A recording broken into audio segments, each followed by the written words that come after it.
পুত্রদা একাদশীর মাহাত্ম্য। পৌষ মাসের শুক্লপক্ষের একাদশীর নাম পুত্রদা। ব্রহ্মাণ্ড পুরাণে এই মাহাত্ম্য বর্ণনা করা হয়েছে। যুধিষ্ঠির বললেন, হে কৃষ্ণ, পৌষ মাসের শুক্লপক্ষের একাদশীর নাম কি? বিধি বা কি? কোন দেবতা ওই দিনে পূজিত হন এবং আপনি কার প্রতি সন্তুষ্ট হয়ে সেই ব্রত ফল প্রদান করেছিলেন? কৃপা করে আমাকে সবিস্তারে বলুন। শ্রীকৃষ্ণ বললেন, হে মহারাজ, এই একাদশী পুত্রদা নামে প্রসিদ্ধ। সর্বপাপ বিনাশিনী এই একাদশীর অধিষ্ঠাত্রী দেবতা হলেন সিদ্ধিদাতা নারায়ণ। ত্রিলোকে এর মতো শ্রেষ্ঠ ব্রত আর নেই। এই ব্রতকারীকে নারায়ণ বিদ্বান ও যশস্বী করে তোলেন। এখন আমার কাছে এই ব্রতের মাহাত্ম্য শ্রবণ করুন। পুরীতে সকেতুমান নামে এক রাজা ছিলেন। তার রানীর নাম ছিল শৈবা।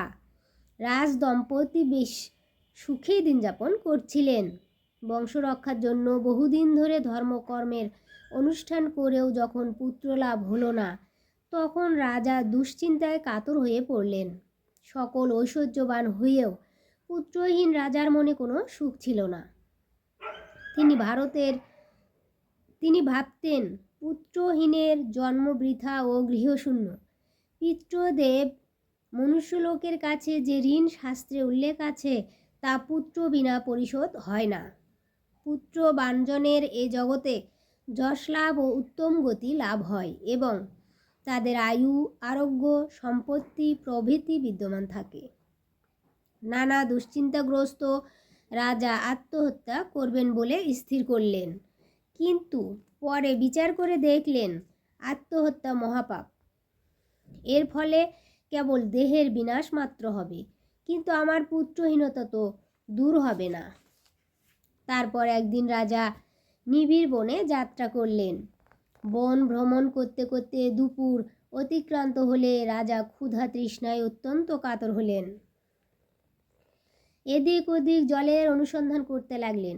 হঠাৎ রাজা দেখলেন রাজহাঁস ও নানা রকম মাছে পরিপূর্ণ একটি মনোরম সরোবর। সরোবরের কাছে মুনিদের একটি আশ্রম ছিল। তিনি সেখানে উপস্থিত হলেন। সরোবর তীরে মুনিগণ বেদ পাঠ করছিলেন। মুনিবৃন্দের শ্রীচরণে তিনি দণ্ডবৎ প্রণাম করলেন। মুনিগণ রাজাকে বললেন, হে মহারাজ, আমরা আপনার প্রতি প্রসন্ন হয়েছি। আপনার কি প্রার্থনা বলুন। রাজা বললেন, আপনারা কে এবং কি জন্যই বা এখানে সমবেত হয়েছেন? মুনিগণ বললেন, হে মহারাজ, আমরা বিশ্বদেব নামে প্রসিদ্ধ। এই সরোবরে স্নান করতে এসেছি। আজ থেকে 5 দিন পরেই মাঘ মাস আরম্ভ হবে। আজ পুত্রদা একাদশী তিথি। পুত্র দান করে বলেই এই একাদশীর নাম পুত্রদা। তাদের কথা শুনে রাজা বললেন, হে মুনিবিন্দু, আমিও অপুত্র, তাই পুত্র কামনায় অধীর হয়ে পড়েছি। এখন আপনাদের দেখে আমার হৃদয়ে আশার সঞ্চার হয়েছে। এ দুর্ভাগা পুত্রহীনের প্রতি অনুগ্রহ করে একটি পুত্র প্রদান করুন। মুনিগণ বললেন, হে মহারাজ, আজ সেই পুত্রদা একাদশী তিথি, তাই এখনই আপনি এই ব্রত পালন করুন। ভগবান শ্রীকেশবের অনুগ্রহে অবশ্যই আপনার পুত্র লাভ হবে।